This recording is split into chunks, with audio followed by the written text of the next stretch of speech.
All right, so shifting gears here. So I'm sure you've all heard of the popular photo app called Instagram. Well, joining me here now at the Austonian is Instagram's co-founder, Mike Krieger. He's in from California to be a part of South by Southwest. So cool to have you on the show, Mike. Thanks for stopping by. Great to be here. So how are you liking Austin, the city so far? It's been fun. I was here last year. It was a little sunnier, but the city is great. I've gotten to explore the city a little bit. Went out to the East Side showroom the other night, which was really great. Felt a little bit like San Francisco, actually. Good cocktails, good music. It was fun. Sweet. It's really nice out here, and you're out here to promote Instagram.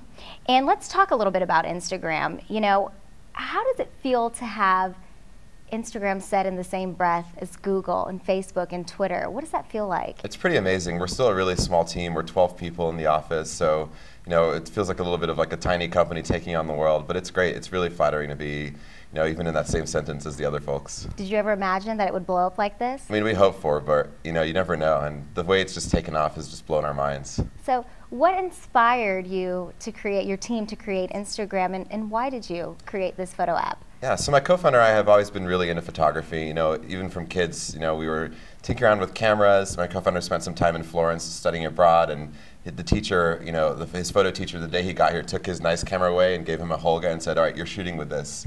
Like the Holga is like an old, camera that's very simple and has a really interesting effect, and you have to be very particular with it. But it makes you think less about, oh, what's all the technology behind this photo, and more about how can I just make this photo look great. So given that photo background, we just wanted to share that with the world and make people feel more creative in their day-to-day lives. So tell us about the app in terms of how you guys were able to create these unique and really cool filters that have really increased the popularity of the app.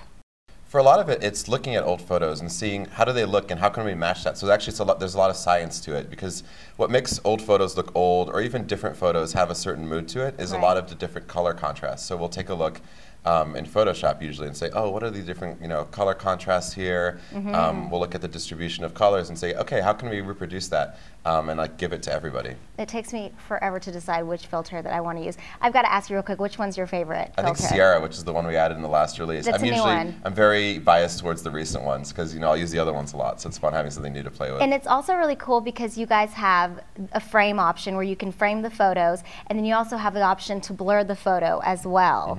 So when you guys were creating the app, were you guys thinking of maybe adding more features onto that to change your photo and alter it? Yeah, the basic idea is we want to keep it very simple and not make it complicated. So we always think, what are some things we can add that will get people really excited without cluttering it up and making it really complicated? Because what we've always wanted to do is get people into the app, posting photos, feel like they're really being productive and having fun like in the first 5 minutes. And if you do a lot of screens and too many options, it's really hard to convey that.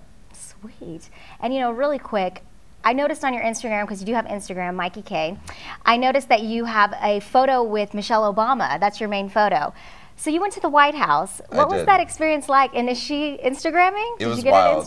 She's not Instagramming yet, but I got to meet the First Lady as part of a startup entrepreneurship thing. I'm from Brazil originally, and so I was invited to the White House and sort of was part of the whole State of the Union event/day, and it was incredibly flattering and honoring to be there. And I got to meet some really incredible people who were also in the First Lady's box for the State of the Union. Awesome, Mike. It's a pleasure having you on the show, and thank you so much for stopping by. Absolutely. Thanks Enjoy the rest of your weekend. Thank you. Well, we have a lot more coming your way when we return. We'll see what our NTN crew is doing as they enjoy their time here in Austin. We'll catch up with them next right here on Vortex Now.